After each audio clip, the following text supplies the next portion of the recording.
I don't have a quarter with me, but if you visualize what one looks like, yeah, I do have a quarter.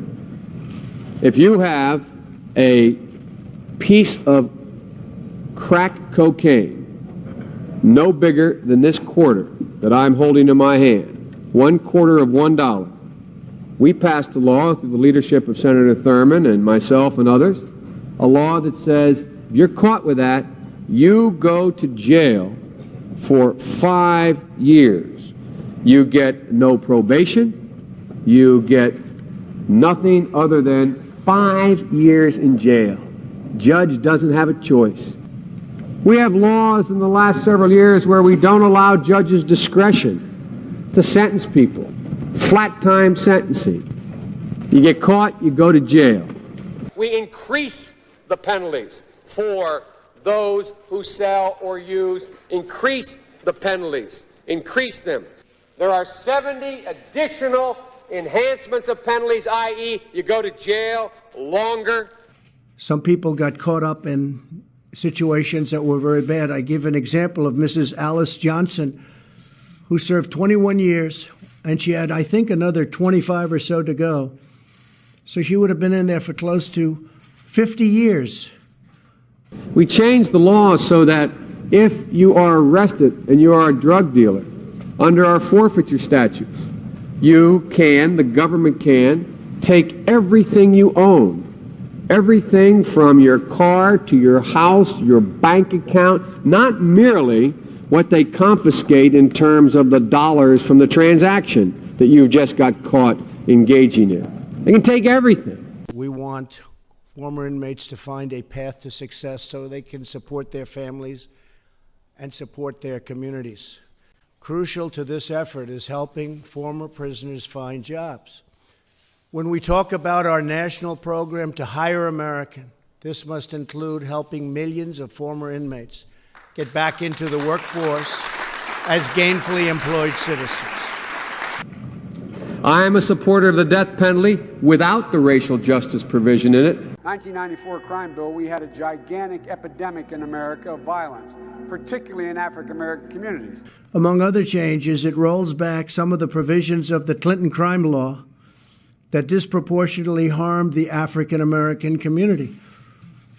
Another thing about how perspectives change over time. Bobby Rush, member of Congress, said the other day, "I'm ashamed that I voted for the 94 crime bill." You ashamed of that bill? Not at all. And in fact, I drafted the bill, as you remember. I know that. I'm the guy that wrote this bill. Presumptuous thing to say, but I wrote this bill. My own little hands. That it was very disproportionate and very unfair. Without any conscience developing, because they literally, I yield myself 3 more minutes, because they literally have not been socialized, they will, or a portion of them will, become the predators 15 years from now. And Madam President, we have predators on our streets. And then they go and they have that stigma, they can't get a job. People don't want to hire them. They can't get that chance. And when they do, in many cases, not in all cases, but in many cases, they just turn out to be outstanding. Again, it does not mean because we created them that we somehow forgive them or do not take them out of society to protect my family and yours from them.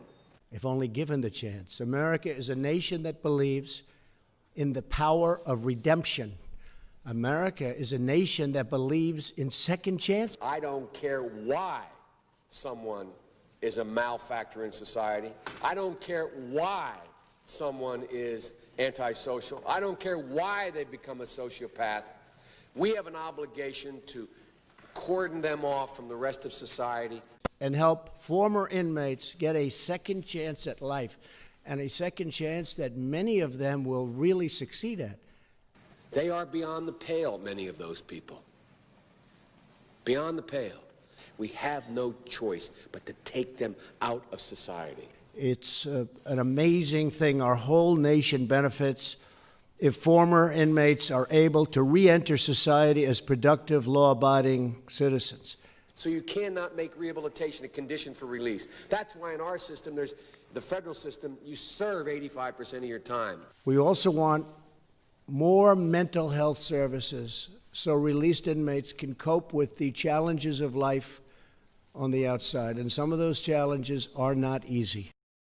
But they are in jail, away from my mother, your husband, our family. Nobody wins when former prisoners fail to adjust to life outside, or worse, end up back behind bars.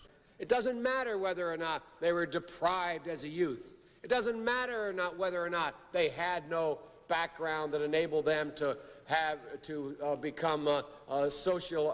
become socialized into the fabric of society. It doesn't matter whether or not they're the victims of society.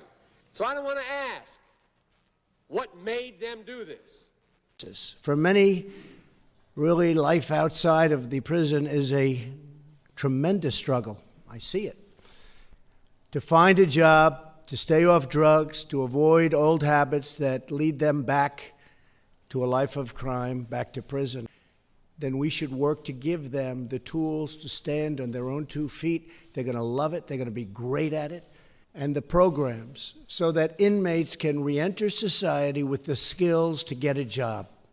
We're developing more effective drug treatment so that former prisoners can remain drug-free. So I hope this crime bill, when it passes, the Biden-Hatch crime bill, as it becomes law, God willing, I hope that we will have ended once and for all this notion that is a hangover from the 60s, that somehow Democrats are weak on crime and Democratic presidents are weak on crime and Republicans are tough on crime. The truth is, every major crime bill since 1976 that's come out of this Congress, every minor crime bill has had the name of the Democratic senator from the state of Delaware, Joe Biden, on that bill.